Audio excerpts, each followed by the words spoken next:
Hey, bro. What up, man?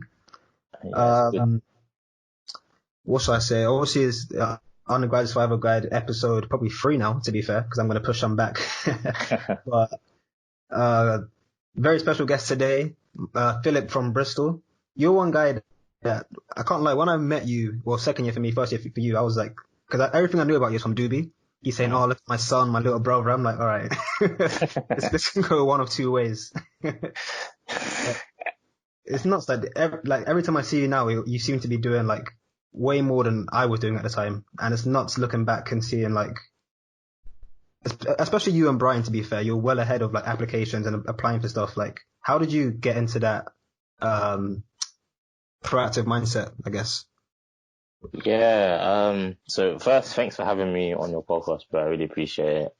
Hope you've all been doing all right in this lockdown and been trying to just keep yourself busy and active. Um, so just answering that question, how I got into the thing, I actually say honestly, funny enough, it started from year 12. So my mom always said to me, "Oh, typical Nigerian mom, medicine." And I was like, yeah. Then I don't know, I got to year 10, year 11, and I started to think, actually, I know that what I do in A levels is gonna. I think it was the advice of my brothers as well, being older than me and having just, you know, done university and started working. So was like, okay, I know that from my brothers, what I'm doing A level is going to really kind of maybe have a certain influence on what degree I study, which will have an influence on potential influence on where I go. So I was like, okay, I actually need to start thinking about what I want to do. So I looked at medicine. I was like, no. Not to like, honestly, you medics, I don't know how you're doing it. What I'm trying to say is I don't have your strength. I do not have your, I could not, Um, and so I kind of realized that I was interested in finance kind of stuff. And so, I did my GCSEs, got my results, and took maths, economics, physics, and chemistry for AS. And then when I was, when I was in year 12 now, it's quite funny again. One thing I had in my mind was like, oh man, gonna have to pay 9K for uni, tuition for your loan. I'm not trying to be in debt like this. I need to get a scholarship, but I need to get a scholarship from a firm or something. So I started researching about that, and I saw different scholarships. I saw, KPMG, EY, Fidelity International, Bank of England. But one thing I started to understand is as I was doing my research, these firms, these companies do different things. They're in different sectors, right? So, your EY, your KPMG, they're accountancy firms / consultancy firms, right? But then your Fidelity International is a asset management firm. Bank of England is like, looking at governance and regulation. And so as I started to explore how I would avoid paying for my university fees, I started to learn a bit about the industry and just a bit about more what would interest me. And that's when I realized asset management would be for me. When looking at what asset management and what um, banking was, really, I watched a couple of videos on company websites and on YouTube that really broke it down. Mm. And so I realized I was interested in this. So when I got into uni, I already had in mind that, okay, I want to join a society, investment society. I'm going to try and make sure I go to these networking events. And I already knew about a few firms here and there, like JP Morgan or Goldman Sachs. Again, just usually my older brothers. And so I'd really say it was development. It was quite like weird in a sense because I didn't plan entirely, but as I started thinking about, one thing, it led me to discovering something else and then learning more about that. So then I'd say from first year, my approach and process and the way I applied to internships, etc., has, really improved. Because in first year, the way I did it wasn't as serious as the way I did it in second year and what I was doing outside of that. So I really think it's a development process as well. Mm. Yeah, I hear that. It's funny, like, because I'm on a 4 year course, so I couldn't apply in first year. But I was watching all you guys, well, not you in my first year, but all you econ lot just grinding out. I was like, how hard can it be to, say that I have a CV, my grades are okay, and just get a job? And then as soon as I started the following year, it's like, damn. But I applied for 60 firms and got about 55 rejections. I'm like, what the hell is going on? Yeah. But honestly, I say one thing I've learned, and it's tough, yeah. It's tough, but one thing I've learned is resilience is key. And also, so I'm a Christian, and also, so just having faith and, I have a lot of faith, putting a lot of faith in God. But yeah, man, cause bro, when I tell you, spring's hard, jeez, bro, to be honest, when I look back at my CV, I understand. I don't know what I was doing. I don't know why I was having mad colours on there. Do you know what it is? It's poor advice as well. You need to make sure you have more than one person giving you advice to actually cross-reference it. So so I had a black and white CV, which is basically your CV should be black and white when you apply to these things, right? Someone told me, no, make your CV coloured, and add a picture and do all this fancy. So I was like, alright, cool. I made it coloured, all of that. The way rejections came in, swift. Just rejection. Just the video interviews I got, I don't even know I got them, replying with one coloured CV and all of that, yeah. And I was like, raw. And then so I spoke to a few people, and they're like, yeah, what's your CV doing? That's what I'm saying. Just surrounding yourself with those societies, with that network, like Doobie, the Investment Society, there's a few other people. If you're talking about these kind of things, you meet people that want to do the same thing. So people are like, why is your CV like this? And I switched it back up to how it was, black and white. And I actually got I was literally, I still held rejections, mad, don't know why. But then I got, I think my video is one of my best, but then I got it was my last spring application, bro. Last one. I'd even almost forgotten about it. And they got back to me and I had a phone interview with them. And then they were like, yeah, calm. And it was RBC. And then, yeah, from then on, things were that's when I say it just took off. Because when I got that spring, when I went to it 2 days and I just understood more about the industry and I met people, and then I just really got into this kind of just understanding the importance of networking. And so I started to I went to more events anyways in first term, but I started to go to more and more events from companies specifically.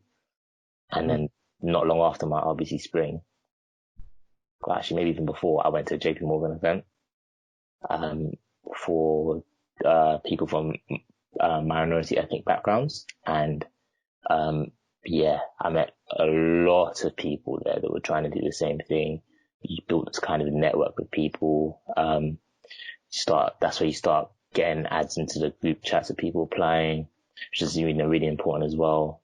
And then met a few people at JP Morgan, and then just from there, man. Actually, I forgot something. Sorry. Go on. Sorry. The first person I met from JP Morgan, first people I met from JP Morgan was actually was because of Doobie. So Doobie held this ACS event, and he had this. I'm not sure if you remember. It was into business thing. Oh yeah. Yeah. Very early in the year, innit? Yeah, that aspect of ACS, and he invited JP Morgan, and that was the first time I met JP Morgan in October. Yeah. That was, yeah. I completely forgot about that. It's after I hung up on Doobie, after the first episode of this, I was like, there's so much that you did at ACS that I didn't even remember at the time. Location was some madness. Was it Let's Talk Business? All these crazy little things he did. Yeah, bro. Nuts. Honestly.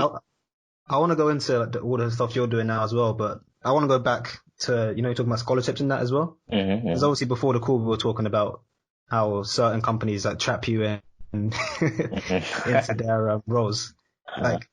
For me, I was applying I was considering an apprenticeship because one of the engineering ones I found was 3 years of work and 3 years of a degree, in Warwick engineering. And then for the following 5 years, you're stuck. I think it was Jaguar or something Land Rover, one of those companies. But it's I never realized how bad that was in different industries. How have you found, when you're looking for scholarships, how do you find the sort of initiatives in terms of how, I guess, flexible they were? So do you know what it is? Yeah, a lot of the scholarships, because they're paying for uni or they're somehow funding you, they have this requirement where you got to stay on for like 2-3 years after, yeah, like you're kind of trapped. And I knew this, and so I was like, okay, you know what, like, it was weird, like my understanding of it, wasn't as, like, good as it is now. So like, back then I wasn't like, wow, this could be, I didn't envision it like that. But I just knew that the person I am is I want to do stuff that I want to do. So I don't want to, I think everyone's different, but I'm not the type of person that says, okay, you know what, if I want to be a fund manager, let me start in like marketing and somehow move my way from marketing to fund management, right? That's not me. I believe, and I think everyone should believe, that they can get into what they want to get into straight away. And so I was like, okay, like, to me, I'm interested in asset management. I'm interested in this, right? So I'm only going to apply to Fidelity International's scholarship scheme. And then actually I applied to Bank of England as well, off the advice of my brother, because he was just saying that with Bank of England, there's just a lot of extra opportunities, and explained that to me. So I was like, okay, cool, right? And the reason why I didn't apply to, so you have that KPMG and EY's one, was because I was like, I don't really want to do accounting. Like, I just don't really want to do it. So even if you can leave and whatever, which isn't actually true, but let's assume it was, even if you can leave or whatever, I still don't want to be doing that throughout uni, because I was just like, that's just dead. Like, to me, I just can't do something I don't want to do, right? But now, upon realizing that, you would have been trapped, I'm so thankful. Like, it's weird to explain it. A lot of the decisions I made when I was younger back then were a mixture of understanding, a mixture of just lucky the way it turned out. Yeah. Not even lucky, I guess God watching over me, the way it turned out. Cause like I said, I didn't envision that you're going to get trapped. I just said, I don't want to do accounting. Why am I going to apply to that? What if another day I said, actually, it's a scholarship at the end of the day. Let me apply to it. I've got it and now I'm trapped. It's just the way things can just, honestly. Yeah. Cause I can't lie, if that was me in your situation, I would have seen like a big name like KPMG, like, oh crap, I get paid for studying and then I get a job afterwards, I'll do that. And then, 5 years later, it's like, oh, flip sakes, man. Like, yeah. now I can't get out. Yeah, honestly, that's what I'm saying. And it's weird. Like, I just was like, yeah, true, but I don't want to do it. And now the way that's turned out is like, that was a flipping good decision. But it wasn't as informed as it was now, but it was a good decision though. So thank God. Crazy, man. Yeah, thank God. Flipping out. I want to go back a bit as well. You're talking about networking, because a lot of my friends, I guess from home more so than uni, but we seem to have this attitude in my part of West London where it's like networking is for dumb people. And I guess it's the mentality that you can do it on your own, that you don't really need help, which in some capacity is toxic, but I guess the more you learn from other people, it can only benefit you, right? How have you, I suppose more so this year than before, but how have you gone about networking? Like, where do you find these sort of things? And then based on the connections you have, how have you managed to leverage like their knowledge and successes? Well, that's a packed question. So that one. Yeah, it's a packed one, do you know what it is? Like, again, man, I don't know. Like, okay, so let me think about first time I networked. So you know what it is? From, I think I just put myself in the right positions. So from the first year, as I said, I joined societies. I joined as you know me, like I'm a social guy. I like to talk. I like to meet people. I like to just get on with people. So that just helps, innit? So, going to ATS, speaking to people, meeting better people, going to, Bristol Investment Society, meeting those same people sometimes, like Kemi and stuff. He's now at Goldman. Like, you just then, if you get on with people then just like, you start talking about things. And I'd say when we were all in the same boat, it's you learn from each other in the sense that it's not that someone has more experience than you, but someone might like understand this better than you or have tips of video interviews that you don't know, and they might just say it to you your friend, and then you might like have a tip for their CVs or have a tip for CVs that they don't know, and then you just kind of work together like that. And then, as you just start doing that more and more, and start going to these events and start meeting these people, you meet people through them. And so started in Bristol Investment Society, then I had my spring week at RBC, met a few people there that were outside Bristol, which was good because I was in like a lot of my network was inside Bristol. Then meeting those people is now like, cool, I've got a network outside of Bristol. And it's actually good because I feel like this shows how lasting relationships can be made. So one person I met, at my spring week at RBC, Peter Wong, he's now, pretty good friend of mine. He's now, on the management team at FinFoc. Like he's part of the management team. And someone I met at JP Morgan internship, Daniel Tete, he's now, part of the FinFoc, like, board. So like, it just, I think when you meet people at these places, at these spring weeks, at these events that are similar, that have a similar mindset to you, but they're also like the soft skill side that, so like, you just get on with, you tend to talk. You just tend to talk about things, and then in passing, you just discuss things that may be relevant to you and that may really help you. I think a lot of the way I've networked, it's with people, with my peers, it's never really been, like extremely targeted. It's never really been, yo, I'm specifically hitting you up because I just want to talk to you specifically about this. It's more like, I meet you at a networking event, we're just talking, and then I learn that you're interested in asset management. I'm interested in asset management too, and then boom. Do you understand what I'm saying? Developing that relationship as well as that developing that friend relationship as well as that kind of professional relationship is important. In terms of the way I network with employees in these firms, it's more, I'd say going to events really helps. Also just reaching out to people on LinkedIn. I think people need to be much more quick in getting themselves a LinkedIn profile. You don't necessarily need to, do crazy stuff on it, but just getting yourself a LinkedIn profile, because LinkedIn is a place where you can meet so many people. So many people you meet these networking events will say, I don't have my business card on me, add me on LinkedIn. And what you can be saying, I don't have LinkedIn. Okay, miss an opportunity. Yeah, that's true. So yeah, it's just really important to know how to network with those people. But yeah, man, like in terms of how I went about it, it's just, you just go to events and you meet people. That's really what I can say. Yeah. Yeah, just be in the right place at the right time, innit? Yeah, man. But I think the most important thing is you don't know who can help you and who cannot. And so that mentality, like you might even know where you need help. So that mentality of, I don't need it, or whatever, like I'm good enough or whatever. Yeah, you may be sick, like whoever you are, you may be cold, but you're not perfect. So there's probably something you don't know that someone else knows, right? And just having an open mindset, because you don't know what that thing is, you're unable to specifically hit someone up on LinkedIn and be like, I need your help with a specific thing. But I just having an open mindset to want to attend these events and to meet people is what you need, I think. Yeah, that's true.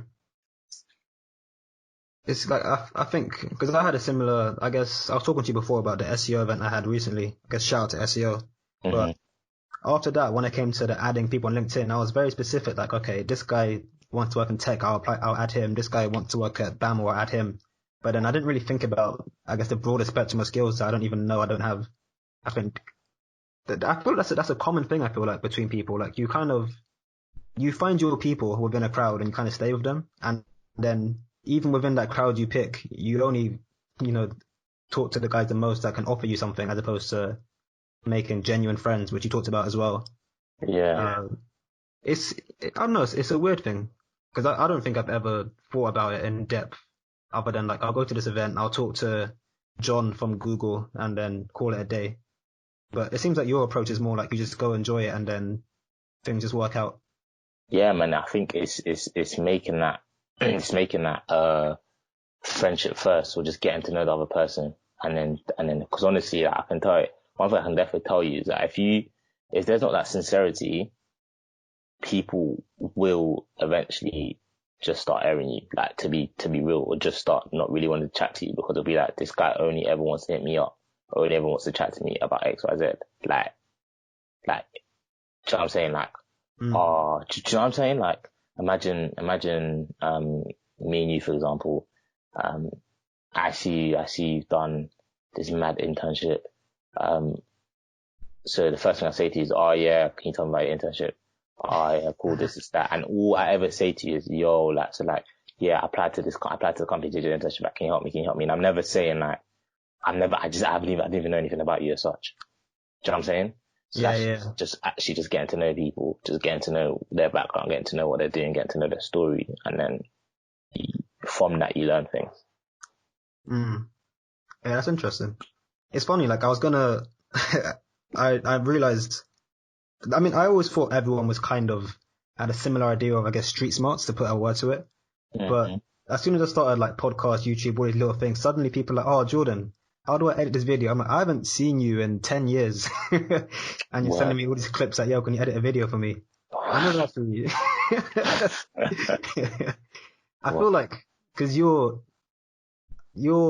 way, I don't even know how to word it, but you obviously have a bigger network than I do. You probably have some mad stories of people that just hit you up randomly for, for CVs, for applications. Like, what's that like? How do you even deal with that? Bro, let me tell you the story. I was actually saying this to my boy. I'll say this to my boy Wide, actually. Shout out to my boy. He knows who he is. I was saying this to my boy yesterday, yeah. Lives like very close to me. Brother, it's mad. One thing you need to be careful of, yeah, in this world, bro, not even in this game that we play, but in this world is people that are there just for your success. Like, so let me tell you something, yeah. So there were people there, and there were people, friends and whatever, when I was grinding, you know, making my thing, doing my thing, yeah. Like, people always knew I was serious, but they say I had nothing to show for it. So I had my friends, you know, UDB, you know, people at Bristol, etc. Shout out to everyone. Yeah, certain people, grinding. Then I got my spring. I was like, oh, okay. Start. So I literally remember my LinkedIn profile went from like 100 connections to like 300 or something. I was like, oh, okay. I was like, okay, seen. Bro, let me tell you something right now. Okay, you know, we'll get to what I was just about to say. So then I'm like, cool, okay. But I just took it in. I was like, okay, you know, this is weird. You know, that's odd. But saying on, at the end of the day, I'm just going to treat it as a network. So let me just add these people. Cool, yeah. Then, I say my network started to genuinely grow from a lot of events I was going to and meeting people. But then, let me just fast forward and say, so then when I got my JP, right? So when I got my JP offer, yeah, bro, tell me why, yeah. Let me go to my LinkedIn right now. Tell me why I have 1,317 people on LinkedIn. There's one day I need to just go through and be like, do I know you? Nah. Do I know you? Nah. Do I know you? Nah. Do I know you? Nah. Do I just clear it out? Because I deeped it, but again, this was me just soaking up the network and being like, cool. But I think there's a balance. I deeped it. I was like, bruv, you lots have just, look at the way you lots have just add like random people I don't know, you know? Random people. Random, like, just like, for what, fam? Like, so, like, I'm trying to say, and then since I didn't, you know, convert JP, due to headcount reasons, like, haven't heard PIM. So, it's weird, like, it's, in terms of how I handle it, I'm still trying to figure that out, because I'm still trying to have a balance of, you know, just being nice, being friendly, and just networking in general, but also just being bare straight and like having a fine line where it's like, okay, you just begged it. You just joined just because of the success, and then you've actually taken an interest in what's going on with me as a person. Do you get it? Yeah. And I'm still trying to understand where that line is. But in terms of people have hit me up a lot. And I'm not even gonna lie, I'm actually like, I actually, like, I'm very happy to help people. I'd rather someone adds me with a question than just add me, like, with some stupid comment, bro. You know, when the ones where I'd be happy to comment. Yeah. Like, what's that? Like, what is that? Like, yo, you better get out with that. Do you know what I'm saying? So, like, someone asks you a question or something. Like, yeah, no, everyone has asked me a question on LinkedIn about, like, you know, what I did in terms of applying JP and stuff. I've responded. I've helped them to the best of my ability. Like, there's someone right now asking me some stuff, and it's like, yeah, just helping them. One thing I'd note though is that, like, I think, I know maybe it's because they're just trying to start a conversation, but there's certain questions that people ask me that are like, so like what application stages, and I'm thinking you can search that, but Yeah. I just help them anyways. But like, no, man, I always try to help as many people as I can, just because, no, I think just giving back is mad important, because like, I'd help my older brothers a little bit of help, like, and I still had to do my own thing, but not everyone has older siblings, and not everyone just, like, their older siblings understands the industry or what they want to do like that. So I don't know, like, for example, there was this guy during my internship. I was, you know about SMF, right? Social Mobility Foundation, that helps people in 12 and 13. So obviously, JP Morgan's partnered with Social Mobility Foundation, and so social mobility interns, so 12 and 13 students, came into the office while I was in my internship, and came to the desk, and then, like, my manager was like, yeah, can you look after this guy for like the week? And I was like, yeah, sure. And he was being given, like, just dead things to do, like, by my team, like, just, like, obviously they were very busy in it, but he wasn't really. So I was like, no, actually not, come. I told him come, and I really just, like, showed him everything, told him everything, and just, I remember he hollered me. I gave him my message. I said, if you need anything, just shout me, like, all of this. I was bare, like, just trying to help as much as possible. And he hollered me, and he was like, no, he was like, thank you so much. Like, you made the internship, like, so enjoyable. Like, I learned so much, and this, that. And I think it's just really going out of your way to help people. Because when people ask me questions, I bet people ask me questions, and there have been times where I just want to be like, like, I'm just going to give you one dead response. But then I think, no, you know what, like, it's not fair on them, because it's not like they don't know that 300, for example, 300 people messaging me or something. So it's not fair for me to just be blunt to them. So I'm just going to actually help them to the best of my ability without giving too much away, for example. Yeah. I'm not allowed to say certain things. Yeah. That's old though. It's a great attitude to have. Yeah, man. I think for me, like, well, I haven't got JP on my portfolio yet, but when I get guys asking me questions, it's annoying because a lot of people that ask me are always like, oh, let's meet up sometime. And then I go, yeah, whenever you're free. Then I get Ed. Yeah. But I always think, I guess it's different because I said the JP thing as well, but the questions I get are always things you can find online. Mm-hmm. My mentality is that I want to help as many people as I can, but it's also, I try and be efficient with it. Like, I want to maximize impact by answering the questions I actually need to answer as opposed to other things. Surely you must just run out of time or something. Because 1,000 links is nuts. I think I'm up to 300 now since I posted my internship, but yeah. still. No, yeah, so yeah, 1,000 links. Not all of them messaging me, but like, yeah, no, there are times I haven't had the thing that, like, so I reply to people, well, not immediately, but like, I will get back to you kind of thing. And the thing is, it's a thing where I remember back in the day when I used to try and network with employees, yeah, and I used to think, like, I think this guy email got back to me a week later, he's boying it. But now I understand it, bro. I actually understand it so, especially when I was doing my internship, I actually understand it so much. Like, life is just life, innit? You're doing your life, you're busy, especially when you're working. And so, like, they'll want to help you, their desire to help you is genuine, but they just, with what you're asking, they just can't get back to you straight away because probably 5 other people asking them, so they get back to you in like a week. Yeah. And I was kind of like me, like, I didn't want to give one dead response, but get back to you straight away. So I'd rather take longer to get back to you, but get back to you with a solid thing, like a solid answer. I get that. It is hard. I think I've never had it so much with, I guess, professional stuff. But when it comes to personal things, like my boy messaged me the other day, like, "Oh, how you doing?" And I was like, I don't want to just say, "Yeah, I'm good."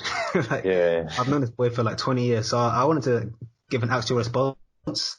I must have forgot for like 2 or 3 days, and I get a double text like, "Why are you always airing me?" It's like, flipping hell. Like we're actually in a recession, you know. I can't be replying to everything. 100, bro, 100. It's mad. Yeah, that's why the line I was talking about is difficult line, because obviously as everyone's getting more busy, you do have them genuine friendships where you're genuinely friends with someone, but you're just not talking as often because both of you are busy, yeah. But then it's hard to differentiate between that and someone who's just trying to keep you there. Do you understand? In case you like blow. Do you understand what I'm saying? So Yeah. the example you gave, you said, let's link up sometime, and you said, yeah, sure, let me know when you're free, you got Ed, right? That example there, it's hard to differentiate over, like, let's say, for example, that you thought that the person was a good friend. In that situation, it might be hard to differentiate whether that person is genuinely busy and it's just like, but they're actually, you're genuinely friends with them, or whether that person's like waiting to see another thing you put on your LinkedIn and they'd be like, oh, hi Jordan, remember me from when I hollered you for no reason? Yeah, Yeah. let's grab that coffee I was talking about. And that's why that line it's a hard line, bro. It's a hard line to distinguish, but I think it's an important line to understand. Definitely. I think final point on LinkedIn I find funny is that a lot of people that I notice that add me have no intention of like asking for anything. Like some of them are even on the same level, if not more advanced than I am. But I noticed that a lot of people just kind of follow to see what you're doing, to see your successes. And I had a chat the other day with my friend about how people are competing against you and you don't even know you're competing. If you know what I mean? Mm-hmm. Where someone look at you and be like, "Oh, I want to be like as good as Philip," but like in your head you don't even know who they are. But behind closed doors, you're kind of setting this standard.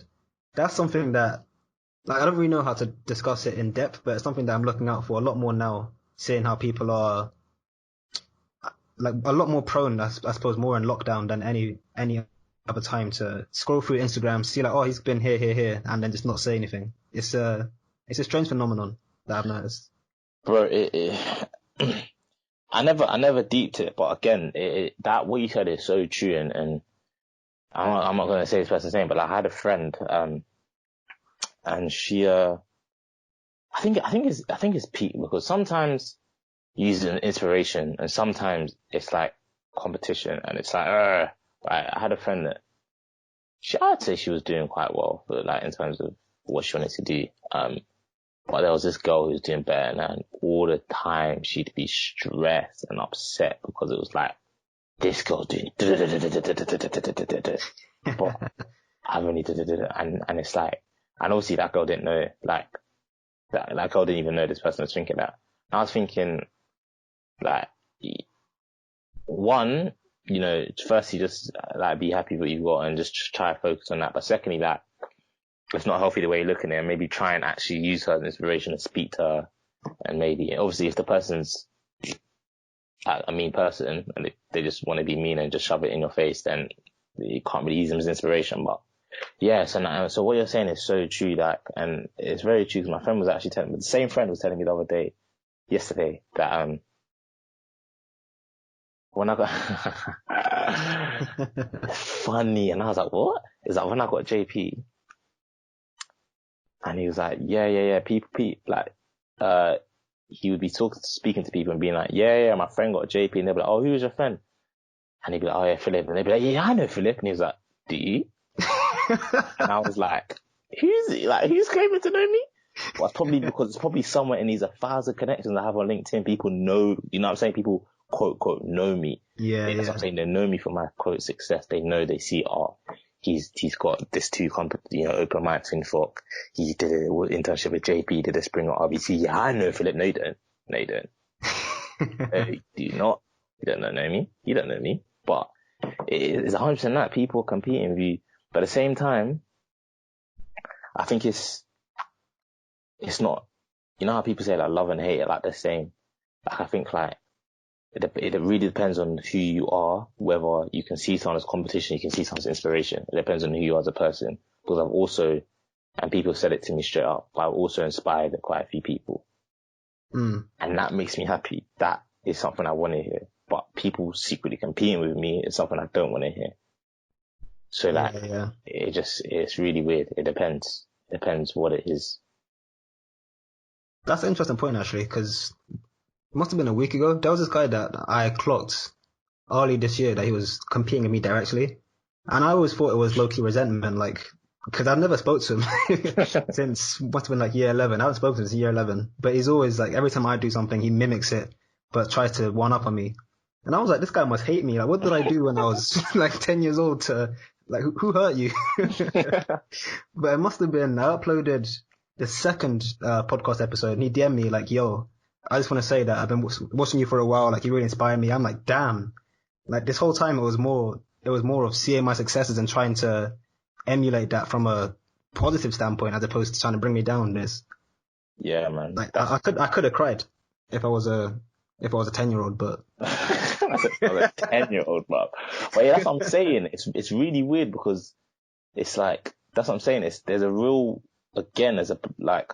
thin line between someone trying to compete with you and you inspire someone and you never really know unless they say it. But it's so mad how like our responses or our feelings towards competition and inspiration are completely different. Like, you'd think, what's wrong with you when someone's really secretly trying to compete with you? It's like, literally, you said, who hurt you? Like, what's wrong with you? But then when you inspire someone, it's so like, it's a motive. It's like, bro, like, I'm so happy I inspired you. Like, you keep doing you keep grinding, and I didn't even mean to inspire you. I was just doing me, but keep going. Do you know what I'm saying? Like, giving that hope is emotional. So just look at it. It's just mad. Like, it's really mad. It's really, really mad, man. Yeah, it's crazy, man. I think after that chat I had with him last week, I'm like, I really want to just keep doing what I'm doing. Because there are times where it's like, well, I don't really care about money. So why am I applying for these big banks? I might as well just, work for a startup for the rest of my life. I'll be fine. But it's like, even if it doesn't affect me directly, there are so many other people that are looking at that and trying to emulate it. And that's a mad thought to have. Word. I think off the back of that, I was going to chat about FinFoc because you mentioned it a bit, but I think it's an interesting chat because I was having it the other day as well with my friend in school. Like, how have you found, I guess, maintaining those links from school to now? More so in the terms of people that you thought were going to do well that maybe aren't, or people that weren't doing so well in school but maybe are now? Yeah, in school, right? So, like my group of boys, they're still my group of boys. And then a few other people I was close to, I'm still close to them. But in school in general, like, people didn't really know where people weren't sure where each and every person was going to go. So no one really networks like that. But now it's like, okay, looking at, seeing the mentality people have, that then tells you, oh, like, this person's a serious candidate. And so I think, quite a few people from maybe year 13 knew that I had like a serious mentality. And so they've come to me now or like in the past year to say that. But back then I didn't really know that they thought I had a serious mentality. So it was kind of weird. Like, I just thought they were just this person. I was trying to say like there wasn't really a friendship or relationship there. Yeah. But in saying that, in terms of, I say I'm quite happy that people got that impression of me, because then it makes it easier when you want to like support something someone's doing or want to learn from someone, because people just are so much more willing. So people now that see like, this girl I know that went to my school, she's heavy on this coding, I want to learn how to code. And so I know that even though we didn't have a strong friendship. Like we were friends, but it wasn't strong friendship. I know that if I hollow her to chat about coding, or if I hollow her because I want to learn, she'll be more than willing to, you know what I'm trying to say? She knows that she can holler me about certain things, and I'll be more than willing to, because I know she's serious. Do you know what I'm trying to say? So it's like you help people that have the same mentality as you, and you spend effort in doing that. In terms of FinFoc, Finance Focused, one of the guys, shout out to Salmon, that actually started it with, and then so it's myself, Salmon, Rohan, Prem, and then new addition Daniel, as I mentioned before. Yeah. So Salmon went to my primary school. Crazy. And it was, and we were close in primary school still. Like, his parents know me. I don't understand, like, you and Doobie of these 20-year-old links. But it was nuts. weird. Like, it was really weird. Like, he went to my primary school. We were close in primary school. We kept in touch in like year 7, year 8 when he went to, I think he went straight to St. Olave's. And I went to Trinity for like 2-3 years, and then I went to Langley Boys. But we kept in touch for the first 2-3 years of like secondary school and that. And then like we didn't really speak again until like maybe year 12. And then it was very like intermittent, like year 12, year 13, we spoke like here and there, yeah. And then first year uni, we spoke here and there. And then I just saw him, because I hadn't seen him for time. Like, when I say we spoke, I hadn't seen him since year 8. Like, that's nuts. But we kept speaking here and there. And then I saw him in first year, that's first year summer. And then we just became like close again, or like good friends again. It was just mad. Like, that one there was just mad. And then that's when we like start discussing FinFoc. Yeah, that one there, that was just God. Like, that one there was just mad, fam. I didn't even know. That was nothing to do with me. That's so crazy. Yeah. Wow. How did you go from like seeing an old friend to building FinFoc? So he already thought about, so you know what, he already had like the seed of an idea with Rohan, yeah. And then he started discussing it with me, and I was like, okay, cool, but I think we should like take this here and do this and this and that. And then we all came together, and then Prem as well, with one of his boys. Well, Prem was my boy as well, but it was closer to him at the time. And we all came together and properly like discussed how we're going to take it further. And then when we all probably discussed how we're going to take it further, we all like agreed on a strategy, and then we started like attacking, like we started, carrying out that strategy. So we actually went to the Bright Network Festival. Okay.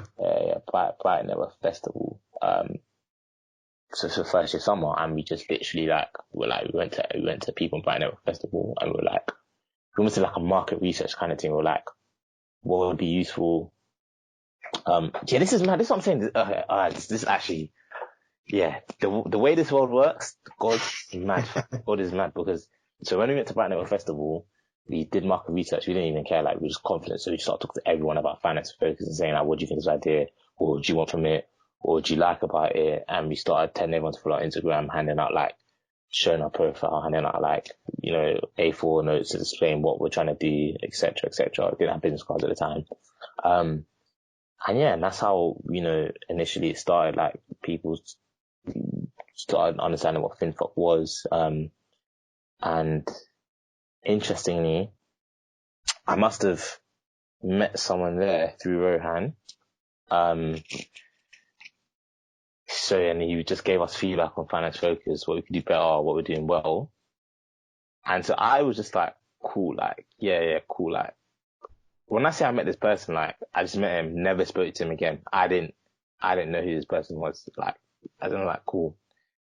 What's so mad, bro, was when I got my JP summer, this guy also had JP Summer in wealth management, right? So, and he was like, his name is Jamal, shout out Jamal, right? And then we were both like, when we were discussing, we met each other a whole year ago, and now he's become like one of my closest boys.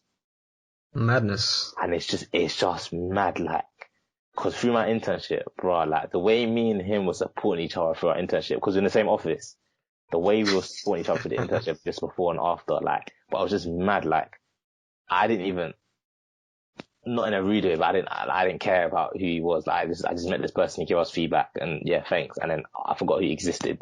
Then a year later, it's mad how it works. But I'm really happy with FinTalk in the sense that a lot of people have actually come to us individually and FinTalk in general, and have said like it's like been really helpful to them, and it's been mad useful, and I've actually, like, it's mad, like I've been to interviews and they've clicked, because I have it on my CV, the link, and they've clicked on the link and they've been like, yeah, like I actually read like a couple of articles and it's actually like sick. And I was like, raw, like that's cold. An interviewer telling me that, I was like, raw, that's quite mad. But yeah, it's just the way it's helped a lot of people has been, yeah, it's been mad. It's been tough though. It's been challenges because all of us are ambitious, all of us are striving. And so trying to balance the time to do it as well has just been tough, like trying to balance the time to keep it consistent. That's the thing. We've been inconsistent at times. There've been hot and cold periods, but it's just trying to have that consistency right now.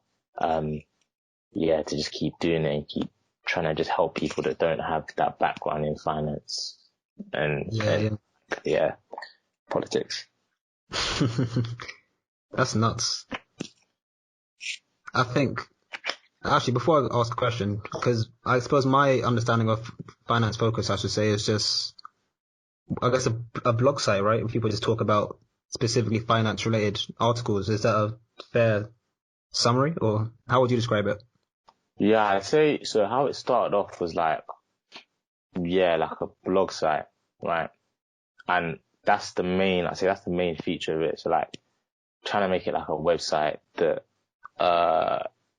gives people basically an understanding of what's going on. So the best to describe it is, what we're trying to have is like, we're trying to have a website that can be used as an educational tool at the same time as being used as in like information center.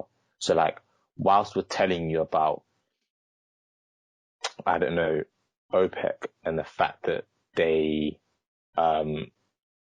agreed to cut oil production, right? That's the news. But why is this now caused an increase in the price of oil?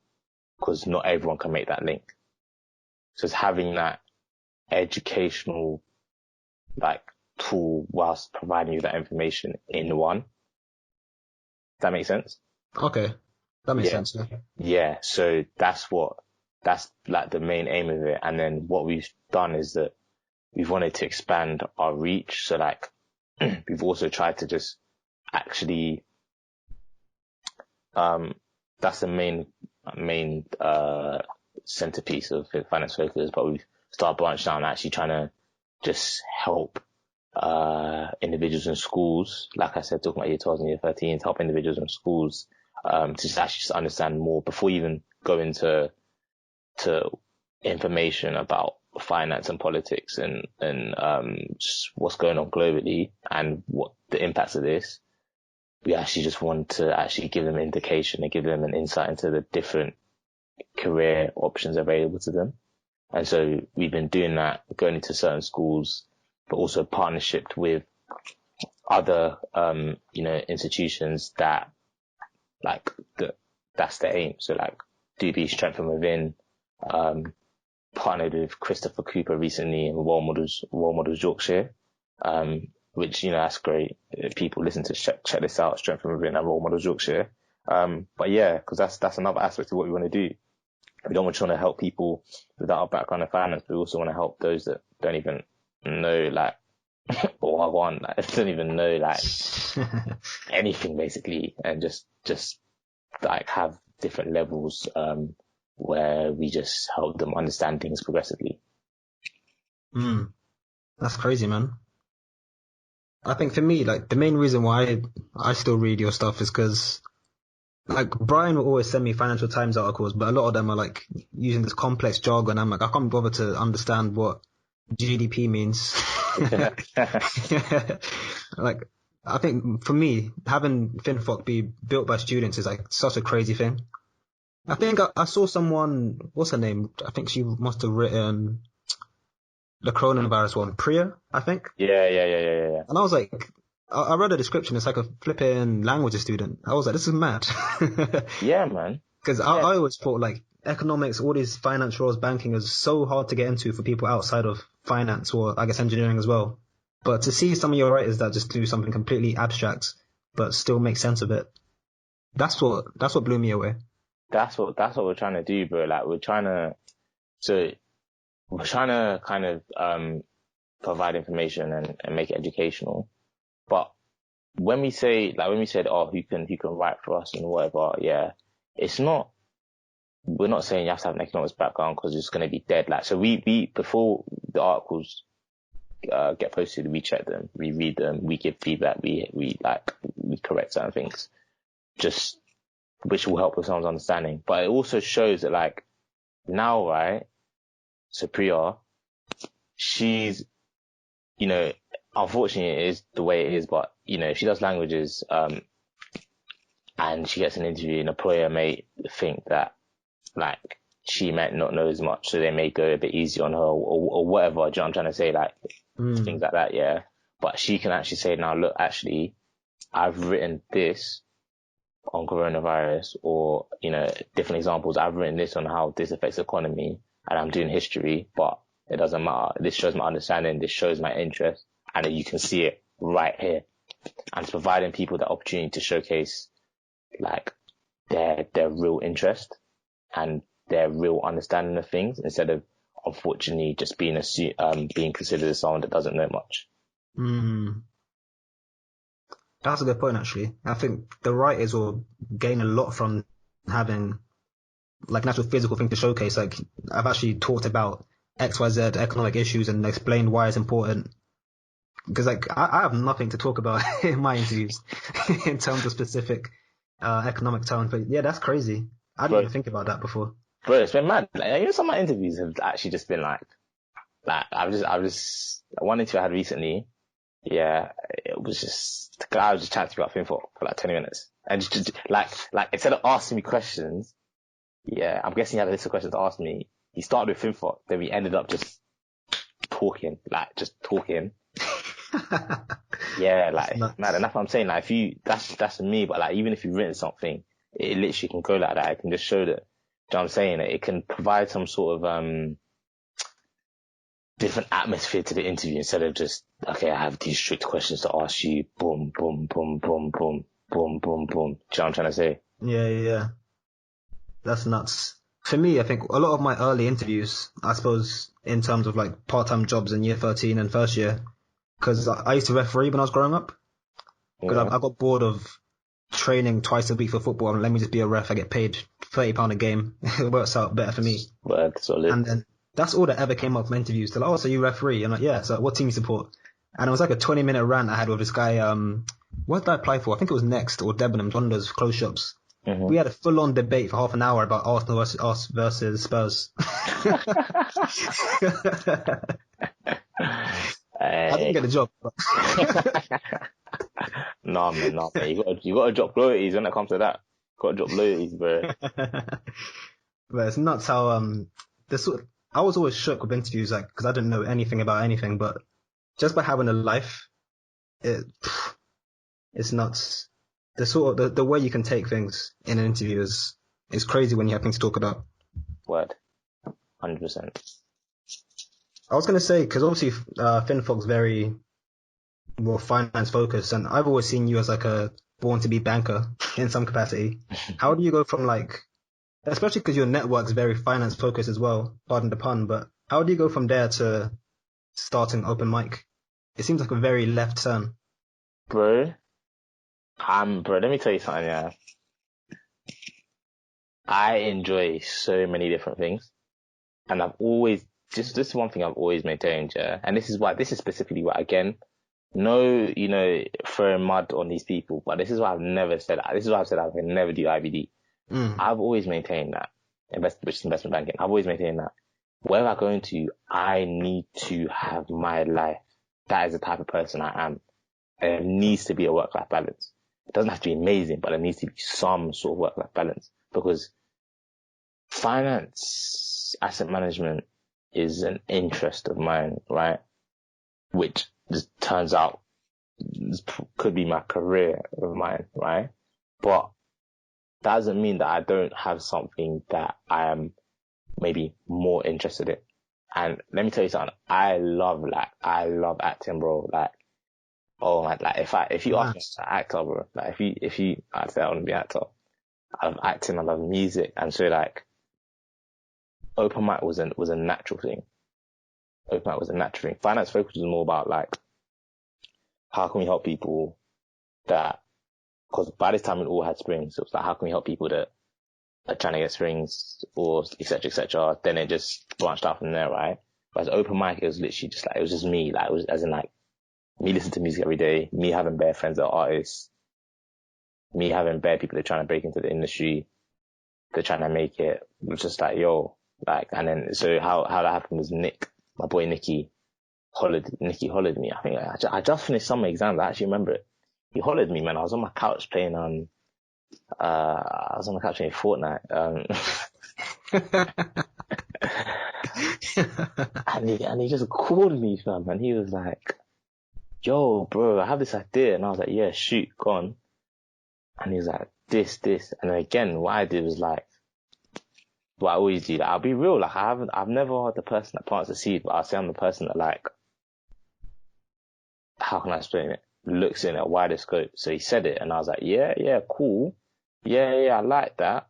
But let's make this further, bro. Like, let's like actually go much more deep into this and think about what we could do, kind of thing. Do you know what I'm trying to say? And so, yeah, and then another one of my boys, boys with both of us, Cameron,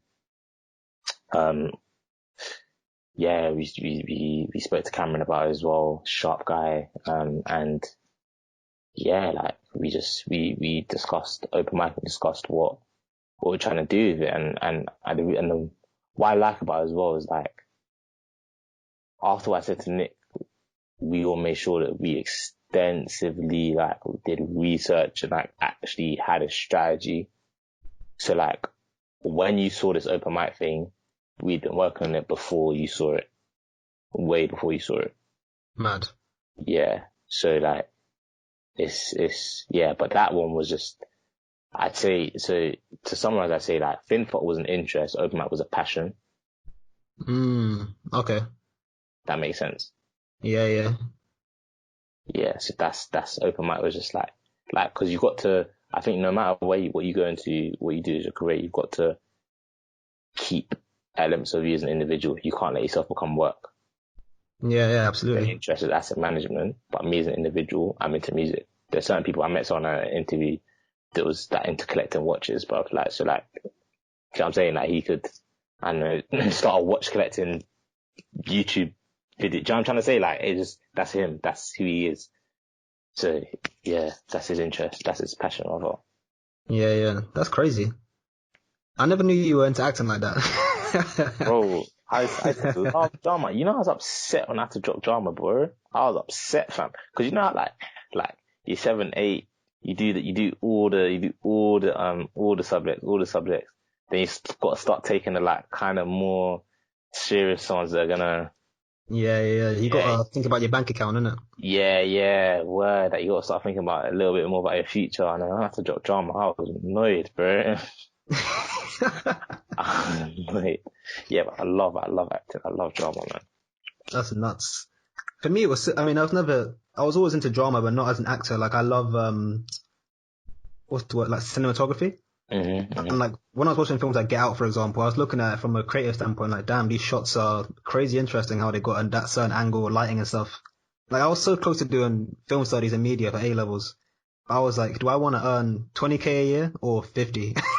Yeah, but see, that's the thing, like, and exactly, that's what you got to say to yourself. But then you've chosen that you want to earn 50, but it doesn't mean that you're no longer interested in like film and media and that creative aspect. It doesn't mean you can't still do something with that. Yeah, for sure. I think I guess I call it like a passion project, was always to be like to build a studio, but like kind of like a youth center, but designed for like podcasting or like making YouTube videos or making music, and having all these facilities that you otherwise don't really have. Because making music you can rap on a beat if you wanted to, but you can't. Most people don't have the software or the hardware to make a proper beat. I always was like, it'll be sick to one day have this set up just, in the middle of London for people to mess with. And I don't know, I never really realized that. That's a very sick idea. I think that's something to definitely look into, bro. Definitely look into, definitely chase that. If we ever get into a position where we can help you, we'll definitely help, man. Definitely, man. We'll be in touch in 4 years. Yeah, well, come on. Like because I guess you were talking a bit about how you see projects in a larger picture, I guess more like a business standpoint. Mm-hmm. Do you see open mic just being not like a label, but kind of like putting artists in a position to blow up, or is it more or less like starting people off and letting them go from there? So it's funny enough, this has been mentioned, and we said it could be a label in the future, but we're not really like, that's not really what we're focusing on right now. But like, it could be a label in the future, but as of right now, no. But what I'd say though is that we feel like right now, if it's a thing where through helping an artist, they decide that, let's say, they're so grateful or they're really happy and we show so much attention to them that they want to stay with us even after they've blown, we're not going to say no. So okay. we're not looking to be I forgot the word. We're not looking to be a label, but like if there are artists that think we can help them in that sense, then we'll be more than happy to, you know what I'm saying, to like, continue and just kind of quote manage them. Man. Yeah, that's cold. I guess I've always seen you guys as, well, I haven't really read into it much to be fair, but based on what I know, you're like a you kind of match artists and producers in that, right? Yeah, that's At the moment. that's the main thing. That is literally the main thing. Is like, it's like formalized version of LinkedIn. So to give an example, say you have a club promoter. Yeah. There's so many different type of people that can interact on this app. Say you have a club promoter and you have a club promoter wants to, they're holding a certain event like hip hop night or something, shout out SWX or something like that. And obviously they'd love to hire Dave or whoever, but Dave and Stormzy, they're not gonna, you know what I'm saying, like wear out your price bracket kind of thing. So yeah. You're like, okay, what artist is good, up and coming, and fits into this event, into this theme. So you go onto open mic, you look at different artists. Artists will have audio of their songs, so that is on their profile. So like their songs on their profile, they'll have films, so like music videos or whatever, then performing on their profile. Then they also have a score, which acts as like a credit score system, whereby your score may increase so if you're an artist and you've done well in a previous performance, or you've just been professional in a previous performance and you got like a good review, or whatever, your score might go up, and whatever. So this couple might be like, they may look through a number of artists, now connect with them, interact with them, be like, cool. Actually, like, we'd love you to come and like do your thing, perform your songs at this event. They get paid for that. The artists get paid for that. So not only do they get paid for that, but it also provides them with exposure to new fans, new people. Because it's mad, like, in life, like, it's like, you don't know when you can meet someone important, so you don't even know who could be at that club, bro. Yeah, very true. And but not even who could be at that club, but just in general, like, if you're performing to a big audience, 300 people, that's 300 people, that's 300 more people than out, like, So that's what I'm saying, like, they're now, involved with your music, that listen to you as an artist, that they're going to tell their friends, and providing exposure in scenarios such as that is the aim of what we're trying to do. But not just for artists. I just use an artist and Clapham as an example, but for a lot of different forms of interactions. Yeah. That's crazy. I think I never deeped until like mid last year how many levels there are to music. Like, I was someone that I pay so much respect to the artist for making the song. But then when you think about it, it's a lot of like background engineers that do all the work. There's all these like promoters that put their albums out and organize tours and stuff. Like, the industry is mad when you think about it. Bro, There's so much more to it than just the singer or the rapper. Yeah, bro, it's so mad. And we started to learn that, obviously, because we're trying to help artists, we're also starting to learn like how the industry works. And that's the other reason why we really care about this app, because we realize there's so much nepotism in the music industry. There's so much who you know or who's your manager, and it's just, for example, like, we may want to speak to certain artists to see if open mic can help them. And if it can, we connect, we link up, we do something, yeah. But we may not even be able to speak to them because they have a manager. Like, it's just bad. Like, it's like, and there's so many different things that behind the scenes going on in the industry. So like, yeah, man, it is quite tough, but got to break through. That's nuts. You've opened up a conversation I've been waiting to have for time, actually, about music. Like, do you think nepotism is still a real thing in music? Because there are so many artists now that just blow up from, be it SoundCloud or, like Blueface or something that just gives out mixtapes, or the guys all the way down to like 6ix9ine who just troll and start beef and blow up like that. Do you think it's still, like, is there still a strong connection on who you know, or is it kind of like how you use the internet? Because to me, it's kind of just, it's more about your social media as opposed to anything else. I think so. With other industries, I think nepotism is still very prevalent. With music, I think it's a mixture of what you just said. So it's about how you use your social media stuff, but it's also about like who you know, because how can I explain it? You could post something lit on social media. Yeah. Or you could just being so active on social media, it could just not get seen completely. It could get completely missed because someone who's up and coming didn't interact with it. Like, they're bare subtleties. Like, with things like that, with people that blow from social media, it's normally like someone interacted with it, or just someone that, not even an artist, but someone bait interacted with it, and then it blew, and then they got recognized. So, for example, there's this artist called Frosty, County Lines. He has songs County Lines 1 and 2, and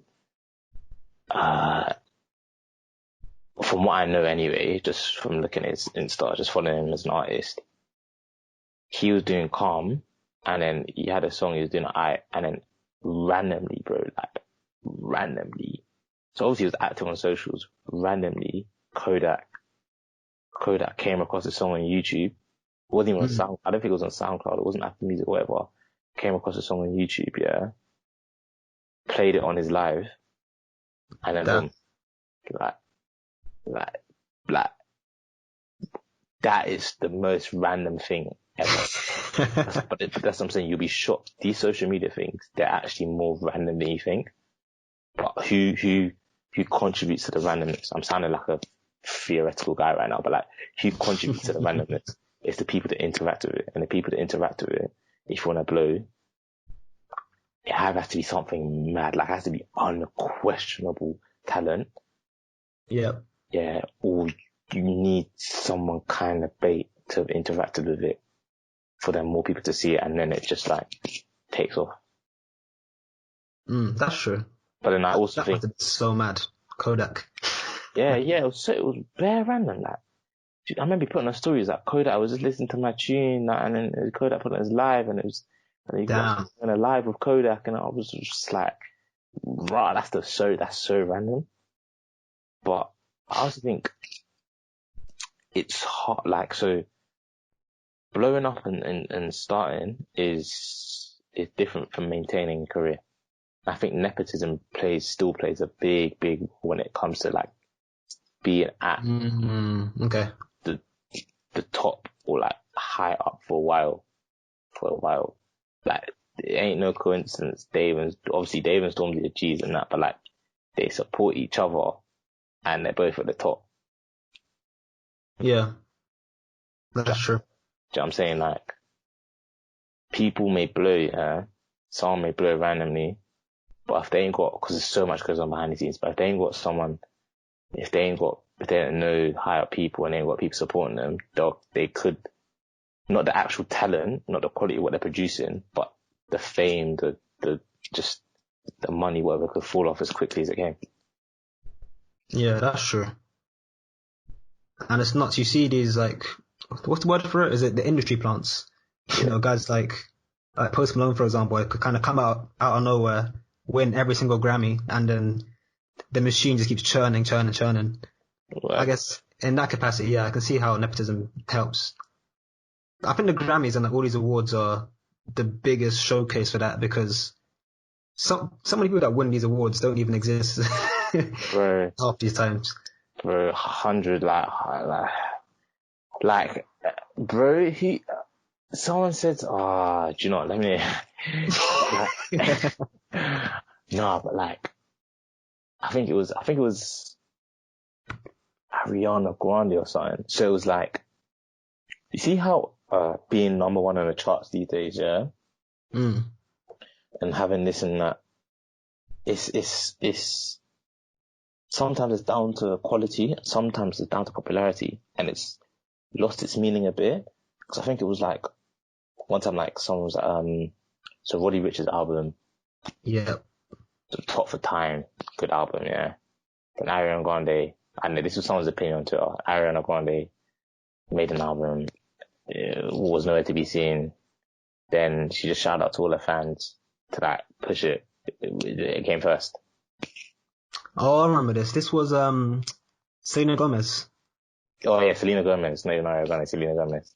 Yeah. Yeah, that was it. Like, do you know what I'm trying to say? Like, It's mad still. It's quite mad. It's quite mad, man. Where you are in terms of status and reputation might not necessarily reflect your talent, and we're seeing that more and more. But I'm not about to run down any artists. Yeah, that's a chat for off camera. Yeah, word. I saw on Twitter after the Grammys, I think, who was it? Not Frank Ocean. Tyler, the Creator. He must have won like best urban artist, and he was going on about how urban is the industry term for the N word, and how so many facets of how the industry works benefits the white community a lot more. And I feel like that's so dominant in the creative spaces, because I was talking to Doobie about it as well, about how like Stormzy's kind of seen as this go-to black artist, whereas there's not really many other black people in that space. It's like, I mean, I know you've only been around for like just under a year, right, in terms of actually working, like outreach, I guess, but how have you found, working with people around with open mic and stuff, or just in general, like industry knowledge? In terms of working into like saying that, like In terms of the opportunities for, ethnic minorities. I think it's, do you know what, like, it's an interesting question. I say, from the people that reached out to us, it seems to be, more of them seem to be ethnic minorities. Mm. And I've never really explored why that is, to be honest. Like, what you said now is something I need to go away and think about. Like, I'm actually speechless for once. Like, I don't really know. That's an interesting phenomenon. But that's one thing, that's just an observation I say for sure. people that have reached out to us have been more ethnic minorities. But I'd say I definitely do think there's a lack of opportunity for ethnic minorities as well. And that can be attributed to so many things, but that's a whole nother conversation. Like, but in the industry for sure. Like one of my friends, I think I posted him on Open Mic, shout him out. His name is Blankface. Open Mic, shout him out. That's his artist name. Shout him out a week ago. Like, this guy is talented. Like, not even because he's my friend. Like, this guy is talented, and like, it doesn't seem to be, it's getting completely unnoticed. Like, completely. Or like, what he has to do for it to get slightly noticed is like 3-4 times more than, you know, corresponding person of a different race. Yep. And it's mad. It's mad. Yeah, it's mad. But that's why you gotta try. I don't know, man. You gotta try help, you know, create things, do things that help people. Yeah, it's hard to change that. I think this lockdown, like for creatives at least, is a massive opportunity to make a name for yourself. Like I was telling my friend the other day, he's trying to put out music this week, I think. I was saying, like, you know how people are doing these 30-day challenges on Instagram? Mm-hmm. I was like, if you put out, you know, a 2-minute song every day, just following that 30-day challenge, that's 30 whole new songs that everyone's going to see. But and I've been tuning into all these lives, like, was it Neo and Sean Garrett the other day that went live? I'm like, this is cold. Watching this sort of stuff, it keeps you entertained. But the little man aren't doing it. It's all these big guys. Do you know, I think with that, I think maybe the little men are doing it, you're just not seeing it. Maybe. It's a possibility. But,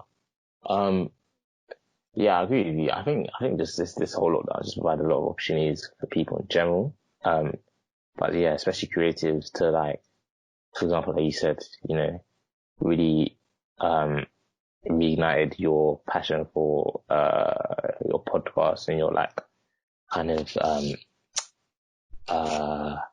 like in terms of actually doing something and taking it somewhere, you know, due to this lockdown. I think this lockdown's, provided people with the space and the time to actually think about, okay, what are my passions and the time to create content or to follow that. I've seen a lot of people saying they wanted to do YouTube for time, give out advice. They finally started a YouTube channel, or they finally done what they want to do. And I just think being consistent with it, but also being your number one fan. Because it's unfortunate, you see people that they don't do it because they're like, no, I don't care, or they do it, but it's just like, yeah, whatever. But what they're saying is so useful, or what they're doing is so good. And if more people saw it, it would be a mad thing, but they're just already resigning in this, thought of just not really cares. Yeah, that's true. I mean, I can get behind that. I've had that several times, like, no one really cares, but I think after 3 years of hustling, you realize that it's never going to happen overnight, innit? So it's always going to be a process. Word. It's crazy. On the topic of, like, the lockdown and stuff, what are you doing to stay active at the moment, other than, I guess, work? Yes, I finished my dissertation last week.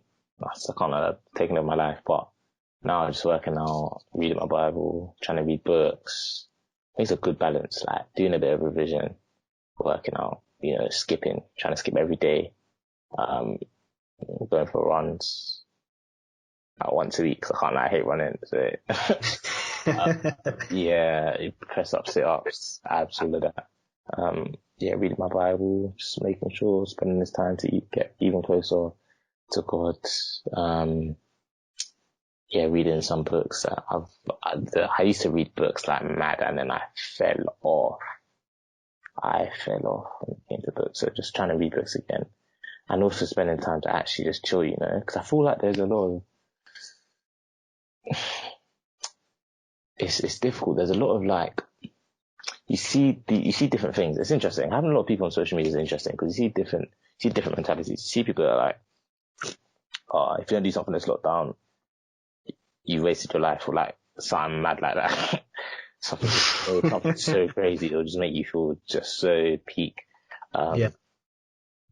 And you see how people are just like, they're completely chilling. And I think finding a balance of the two is probably, I think, the best thing. You know, you need to rest. Like, you don't want to be hustling every day, right? Mm-hmm. But you also don't want to be just sitting down and doing nothing and not having done the things that in your mind you want to do, that you know you want to do, but you just like keep putting them off because now's the perfect time to do those things, but you also need to chill. So, for example, I want to learn how to code. I'm going to start incorporating that into my weeks. Like, after I, crack on my other coursework, I'm going to start incorporating that. I've already bought the courses. So, like, I'm just going to start cracking on. And yeah, it's that kind of thing. But at the same time, I'm chilling. I'd be lying if I said I was watching a bit of Netflix, playing a bit of 2K, like, do you know what I'm saying? Yeah, I hear that. Yeah. That's a very good point. I feel like I've been what's the word for it? Like, I've been someone like that as well, just saying like you have to learn a new skill. But I think for me, when I say like I want to be productive in lockdown, like productivity to me includes mental health. 100%. Like, I come from a place where, let's say, I don't know, you buy a shed from IKEA and you're trying to build it within an hour, but your hands are wet.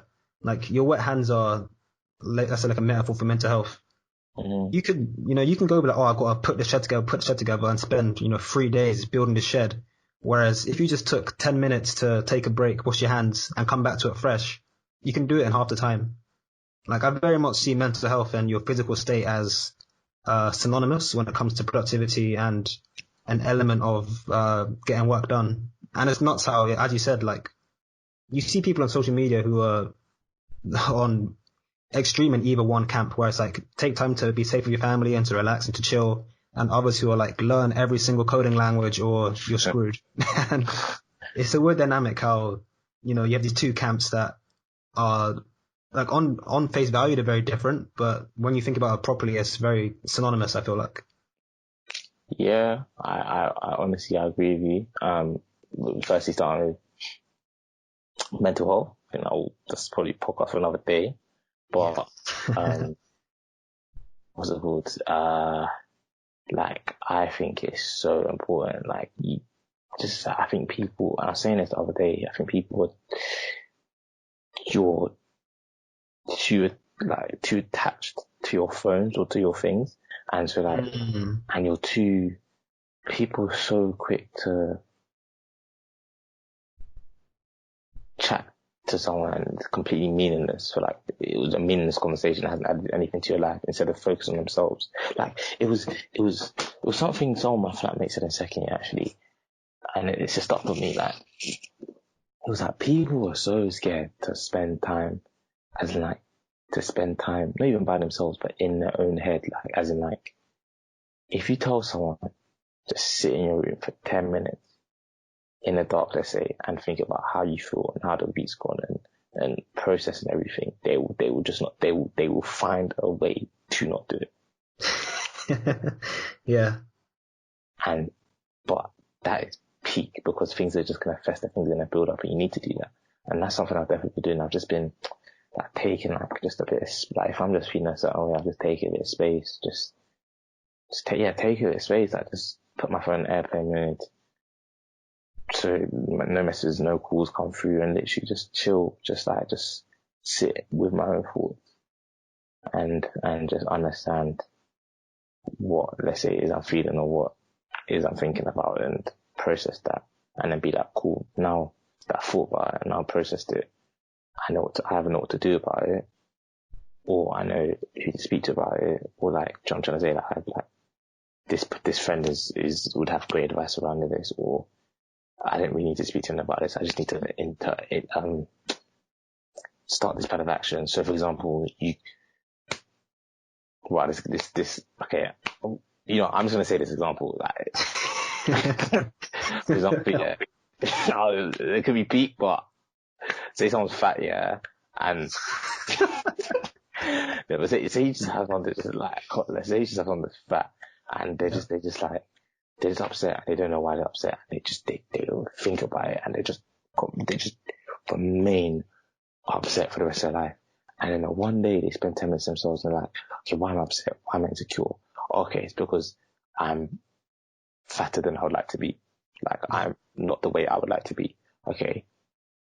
Do I need to talk to anyone about this? No. What do I do? What do I need to do about this? Here's a plan of action. Let me start slow. Let me go for a walk go for a mile, 2, 3, 4, 5 mile walk, every day.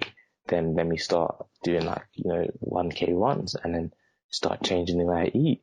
And then I can talk to people and ask people what they're doing. But now you know what was festering, and now the person's whole mood has changed. But if they never sat down and took that 20 minutes to think about what their feeling was. Because the problem is with feelings, or just emotions, there's always a thought attached to it. No matter what, there's a thought, but you need to find out what that thought is. And then that's very true. And then you can always, and then sometimes the problem, and the weird thing as well is sometimes when you find out what the thought is, you actually realize that the emotion the feeling isn't even what's the word? Isn't, not the correct, but you'll start to realize that maybe actually I shouldn't even be feeling like this. If that makes sense. In the sense of say you're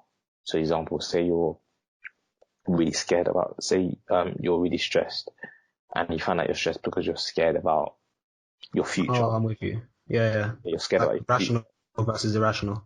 Yeah, but you're scared about your future, but then you think about your life. So that sounded fresh. You think about the current times, yeah. Yeah. And you realize, actually, why am I scared of my future? I've got a spring. I have an extensive network. I have, a few interviews coming up, and then you get rid of that feeling. Do you know what I'm trying to say? Yeah. I very much had that. I was shook for a bit after this virus happened, because I was like, I worked so hard this year for my spring, for my academics, and now suddenly it's safety net and springs postponed. But I sat down and deeped for a sec, hold on. Irrespective of whether I complete the spring or not, I got onto it. It's a very competitive process, and most of the accomplishments I did in that process I've already done. The actual spring is kind of flexing, actually getting that achievement. What?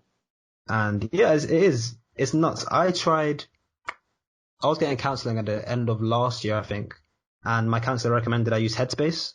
I don't know if you're familiar with it. It's like an app. It's like a meditation app. Mm-hmm. So I put it on, and the app's close your eyes, sit still for 1 minute. I'm all right, calm. Must be 10 seconds in. I'm oh my days, I can't do that. I got to reply to this person, that person. At that point, I realized that there's a very, very big difference between doing nothing and actually doing nothing. Because whenever I'm doing nothing, it's I'm sitting here, but I'm thinking about replying to X or editing Y, doing coursework, whatever. But I don't think, at least not in my university or student life, I've ever had a minute where it's oh, I actually have nothing to do. I actually get to sit here for 10 minutes, stare at a wall and not be worried about anything. 100%. I think a lot of the time when people say they're doing nothing, they're not doing nothing, they're procrastinating. That's the correct word. They're procrastinating. Yeah.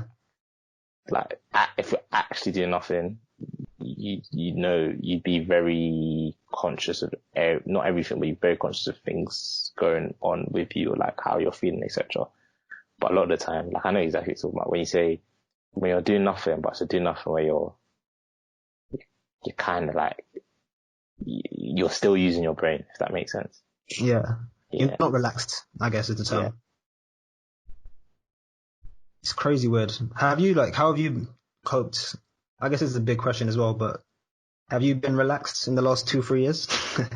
Because uni will bury you if you're not careful. Bro, hey, this one is, oh my gosh, fam. This question, I could go on for 2 hours about it. In the first year uni, yes, I was relaxed. Half a second year uni, best periods of my entire life. And then Bro, it's been like the past year has been, bruv, been hard, fam. Yeah, it's been hard. Been hard.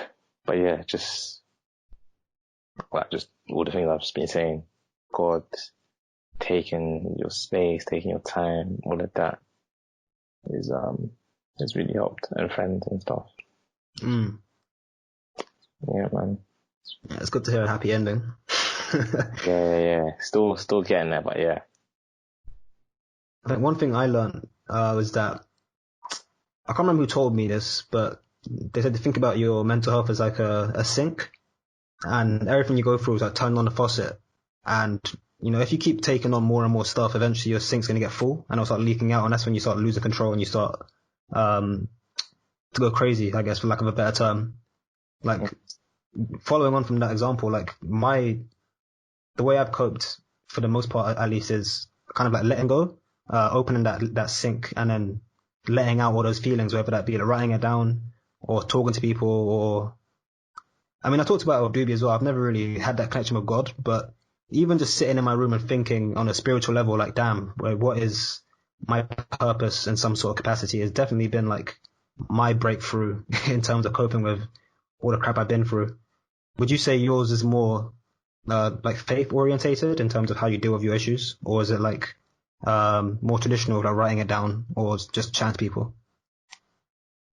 I say it's a mixture of faith and chatting to people.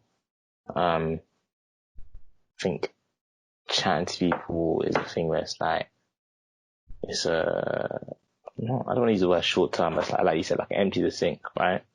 So in fact, using your specific analogy, chatting to people empties out the sink, right? Yeah. But at the end of the day, the tap's still running. Faith, for me, is trying to get the tap to stop running. Okay. Do you get it? Yeah. That's basically, to me, how I feel about those two things. Have you because I think for as long as I've known you, you've always been a strong guy in faith, but have you like been on a similar journey throughout uni, or have you just been like, God's always been there for you and you've been sorted? No, but it's quite mad, but it's like, I've always been, so I've always like believed in God and stuff, but I've never, like, I'll say I've never really sought him out, until, just last year. It was weird, like, as things started just getting mad, like, that's when I started to seek him. And since then, I say the journey I've been on and the development in my relationship with him has come a long way, and is hopefully still going to go much further. That's nuts, man. Yeah, I got to read into some scripture. I think since calling Doobie, I've had like 6 friends come up to me like, oh, recently I read this and I've learned X. I'm like, what the hell? I think my calling's on the way. Well, yeah, when you do, shout me a few, because I've been reading quite a bit, so I could give you some good scripture. Yeah, I appreciate that, man. I'll definitely follow you. No problem, bro. I was gonna say actually that the worst thing for me in this lockdown by far, like, if I could rather like cut this out or die, I'd have to die. And it's all these challenges on Instagram. These challenges at the moment, they're ridiculous. I've been nominated like 8 times for this 5 for 5 thing. I've never run a day in my life, and you want me to break lockdown now? Like, yeah, no, I think, these challenges are mad, but I feel like it's just, I think, do you know what it is? It is people, right? To me anyway, I think like it's people that I'm not afraid, because I don't want to like at people, but I think like these challenges happen,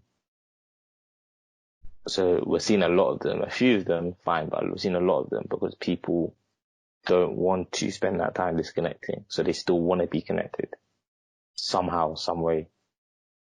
Do you know what I'm saying? They want to spend that time just like, let me just do me in this house, in my room, in like my bubble. Let me think about this. Let me, do you know what I'm trying to say? Let me process this. No, they want to, do you know what I'm trying to say? Like, so. Yeah, they want to stay involved. Yeah. What's the word for it? The FOMO, fear of missing out. You always want to be part of that circle. Yeah, so that's what I think it is. And like, I've taken part in I took part in one, two. I took part in two. One was a fitness one, so I was like, yeah, like cool, that's fitness. Like at the end of the day, I want to do it. So it was like press ups. I was like, I do this anyway. So like, okay. Oh yeah, I saw that. You and Whitney. Yeah, and I tagged Whitney. Yeah, she's not happy. Let me update her. And then the other one was like just a picture of me, like as a kid or something.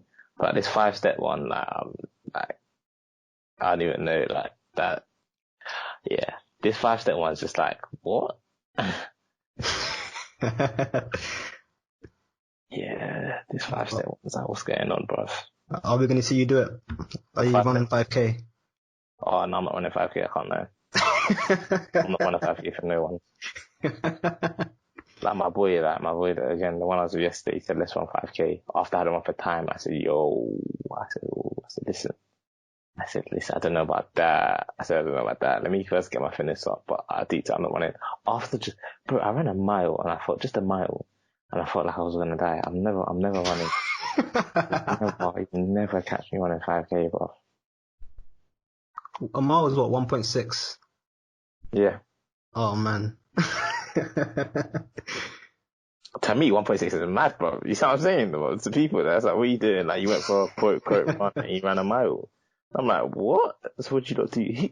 Who voluntarily runs 5K? There's something wrong with you. I could never. I actually could never. 5K, fam. No, man. No way. I do feel like, in terms of, because I don't go to the gym or anything, but in terms of working out, running is probably the easiest thing to do. Because all you need is a pair of shoes. But that's like a 3-hour investment, man. 5K? Nah. Nah, Do you know that's a long investment? Because that 5K run, best believe that's finished you for the rest of the day. Unless you're in supreme condition, you will feel that for the rest of the day. Like people prep for 5K marathons. Like they prepare. You just want to bust a quick 5K. Nah, you're crazy. Like you're crazy. I think the easiest thing to do is skipping. Get a skipping rope. Skipping is not peak, and it's still cardio. It's weird. It's still cardio, like intense cardio, but it's actually not peak. That's true. But I've got low roofs in my house. I tried skipping once and broke a light, so. Wow, no, you need to step outside, bro. I might try and find my skipping rope. Yeah. Do you gym frequently in uni? No, I'm someone that's always worked out at home. I think I'm gonna start going after this. That's over. Yeah, I hear that. I think, to fade this out, because I gotta eat. Do you feel like working out and fitness and that is important in terms of work-life balance? Because I can't be bothered. I'll do like a push-up once a week and then that's it for me. in terms of work-life balance. Yeah, like, because some people, I was talking to a project manager the other day in BAML for tech, and he was saying every day for an hour he's got to go do his workout because otherwise his whole day's ruined. He's not really in the same frame of mind without getting that, the physical juices flowing and stuff. Like, is that something that's important to you at all, or do you just do it for fun? For me, yeah. So for me, I'm gonna say what it's for me, and then I'll comment on that. So for me, it's more, I just want to work out to keep fit. If you can put yourself in a routine where you're consistently doing certain workouts, when you go to work, right, and you'll just keep doing it instead of completely fall off or just not do it, and then next thing you know, you have a bit of a belly, and then you start feeling a bit insecure, and then, do you know what I'm trying to say? And then you're not looking how you want to look. Like, so I just say, keep doing it. But in terms of what, the guy you spoke to said, Pamela, they're different type of, they're different type of people. He sounds like the person that doing a workout pumps him up and gives him a drive to do X, Y, Z. Whereas for me, that's not, well, a little bit, but for me, it's more like doing a workout. So if I'm getting stressed, I need to let it out instead of it like giving me a drive, giving me a kick. It's more if I'm stressed, by skipping hard or by doing like push-ups hard, like boom, like that's gone. Okay. So I guess for you it's more of a mental thing, or like the balancing it for mental benefit. Yeah. If when we're looking at it from that perspective, like I'd do it anyways if it wasn't for that, because I'm trying to stay fit. But yeah, like in terms of that. Okay, interesting. I might buy some running shoes. Yeah. Let's see. But yeah, no. I actually advise skipping. I'm a strong advocate for skipping. Fun running, fam. Forget it. Yeah, I'll have a look at my skipping rope when I get back to London. Yeah. Because this lockdown belly's peak, man. What do you say? This lockdown belly is not for me. do you what can you do about yeah, actually I don't know what you can do at home that's not, yeah. No, I don't really. Have you got a quick metabolism? You'll be calm. Pretty quick, yeah. Yeah, you'll be calm, bro. Yeah. I'll try keto and then call it a day. What did you say? I'll get on keto and call it a day. Okay. Calm. Alright. That's basically it. It was great having you on, man. Yeah, bro. No, thank you for reaching out and having me on as well, man. I appreciate it. I want to do this again when you're a label. Yeah, so brilliant. 100%, man. Yeah, wait, fam. If you ever get the label and get to BBC, I'll be like, yo, yeah, so let's shout out. Listen, no, I swear that this is the type of person I don't care. If I ever get on BBC, bruv, you see me, I'll be like, yeah, shout out. SFW, shout out Finfort, shout out to the podcast, shout out. I'll put everyone on, bro. I swear down. Alright, man. Yeah, if when one of us wins, we all win, right? 100%. That is the mentality. I was discussing that with one of my boys at Dot. That is the mentality. Come on. Yeah, I'm getting excited. Alright, it's been good, man. Yeah, bro. Appreciate it, bro. Appreciate it.